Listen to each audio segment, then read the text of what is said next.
Hello dear students, इस video में बच्चों हम पहला लेसन प्रार्थना पढ़ेंगे, यानी कि प्रेयर। भगवान से हम जो प्रार्थना करते हैं उसके बारे में श्लोक पढ़ेंगे। सबसे पहला श्लोक पढ़ते हैं। यम शैवः समुपास्ते शिव इति ब्रह्मोति वेदांतिनो बौद्धा बुद्ध इति प्रमाणपटवः कथेति नैयायिकाः अहरन्त्यथ जैन शासनरता कर्मेति मीमांसकः सो अयम नो विदधातु वांछित फलम त्रैलोक्यनाथो हरि। इसका मतलब है, शैवा मतलब होता है शिव के भक्त, यम मतलब जिनको, शिव के भक्त, सम उपासते मतलब उपासना मतलब पूजा करना, शिव मतलब शिव जी भगवान। तो जिन की उपासना शिव के भक्त शिव के रूप में करते हैं, इति ब्रह्मोति वेदांतिनो, और वेदांतों में, वेद पुराणों में, वेदांतों में जिनकी पूजा ब्रह्म के रूप में की जाती है, ब्रह्मोति मतलब ब्रह्म के रूप में करते हैं, बोधा बुद्ध इति प्रमाण पटवः, और बुद्ध को मानने वाले, बुद्ध भगवान को मानने वाले जिनकी पूजा बुद्ध के रूप में करते हैं, कर्तेति नैयायिकः, प्रमाण पटु नैयायिक, नैयायिक जिनकी पूजा कर्ता के रूप में करते हैं, मतलब करने वाले के रूप में करते हैं। अर्हन्ते अर्हंत जैन शासन रता, मतलब जैन धर्म के लोग होते हैं, वो उनकी उपासना अर्हंत भगवान के रूप में करते हैं। और मीमांसक कर्मेति मीमांसका, और जिनकी पूजा जो मीमांसक है वो काम के रूप में करते हैं। सो अयम उन नो विद धातु वांछित फलम त्रैलोक्य नाथो हरि। त्रैलोक्य नाथ मतलब तीनों लोकों के स्वामी जो भगवान हैं, हरि हैं, तीनों लोकों के स्वामी भगवान विष्णु हमें मन वांछित फल प्रदान करें। वांछित फलम मतलब हमारे मन की इच्छा का फल हमें प्रदान करें। तो इस तरह से यहाँ पर शिव जी की उपासना की गई है कि शिव के भक्त जिन्हें शिव के रूप में पूजते हैं, ब्रह्मा जिन्हें वेदांतों में जिनको ब्रह्म के रूप में पूजा गया है, बुद्ध धर्म को मानने वाले बुद्ध के रूप में पूजते हैं, जैन धर्म को मानने वाले अरिहंत भगवान के रूप में पूजते हैं। तो उन तीनों लोगों के स्वामी अर्थात कौन होते हैं तीनों लोगों के स्वामी? विष्णु भगवान हमें मनवांछित फल प्रदान करें। इसके बाद दूसरा श्लोक है।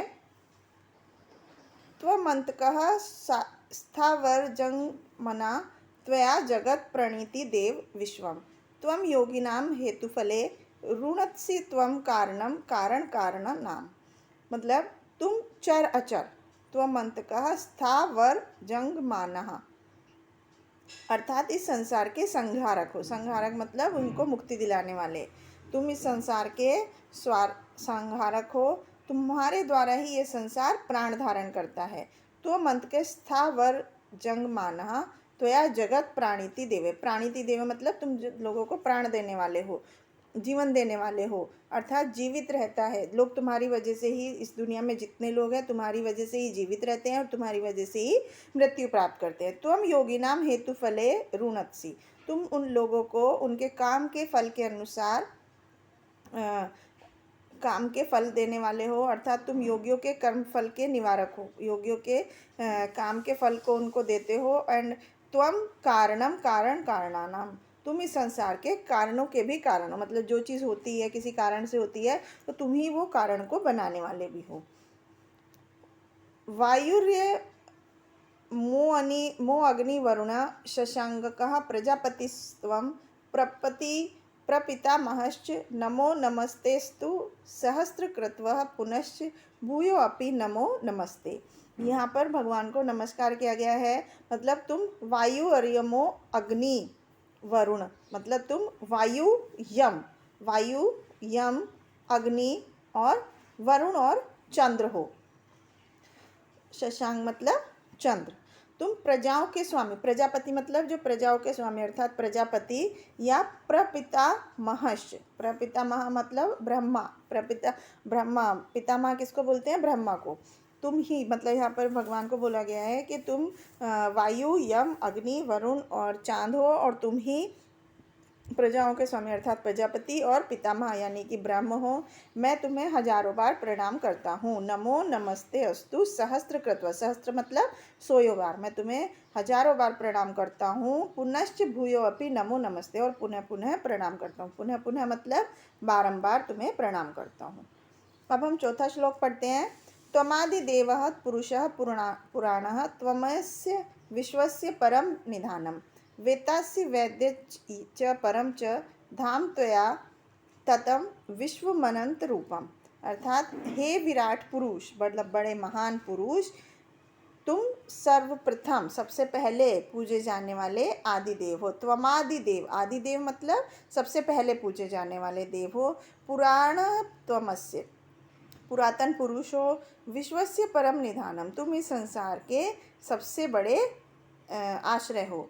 वेत्तासि वेद्यम च परम च धाम, तुम ही ज्ञाता हो, सब चीज़ों को जानने वाले हो, तुम ही जानने योग्य हो, अर्थात तुम ही परम धाम हो। परम धाम मतलब तुम्हारे ही बारे में लोगों को जानना है।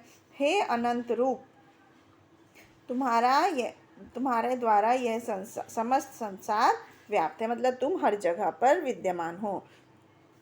त्वमादिदेव, तुम आदिदेव हो, अर्थात पुरातन पुरुष हो, तुम ही इस संसार में सर्वश्रेष्ठ आश्रय हो। और वेत्तासि वेद्यम, तुम ही जानने योग्य हो, तुम ही ज्ञाता हो, और तुम ही इस परम धाम हो। परम धाम मतलब चारों धाम तुम ही में है। हे अनंत स्वरूप भगवान, तुम्हारे द्वारा ये संसार व्याप्त है, मतलब तुम सब जगह इस संसार में विद्यमान हो। इसके बाद अगला श्लोक पढ़ते हैं। सत्य सत्यमेश्वरो लोके सत्य धर्मः सदाश्रितः सत्यमूलानि सर्वाणि सत्यान्निस्ति परम पदम। अर्थात सत्य सत्यमेश्वर, सत्य ही संसार में ईश्वर है। लोके सत्य धर्मः सदाश्रितः, और धर्म भी सत्य पर ही आश्रित है, निर्भर है। सत्य सत्यमेश्वरे लोके सत्य धर्म सदाश्रित है, सत्य ही संसार में ईश्वर है, और धर्म भी सत्य पर ही निर्भर है। आश्रित है मतलब निर्भर है। सत्य मूलानि सर्वाणि, धर्म भी सत्य ही समस्त भव विभव का मूल है, और सत्य से बढ़कर कुछ भी नहीं है। तो इन श्लोकों में बच्चों यहाँ पर हमें भगवान से प्रार्थना की गई है। भगवान के आदि स्वरूप को बताया गया है कि हे परमपिता परमेश्वर, तुम इतने महान हो, तुम पूरे संसार में व्याप्त हो, और तुम हमारे पर कृपा रखो, हमें ज्ञान दो, हमारी बुद्धि दो, और हमारे भगवान के प्रति आभार व्यक्त किया गया है। तो यही था इस प्रार्थना में। Thank you.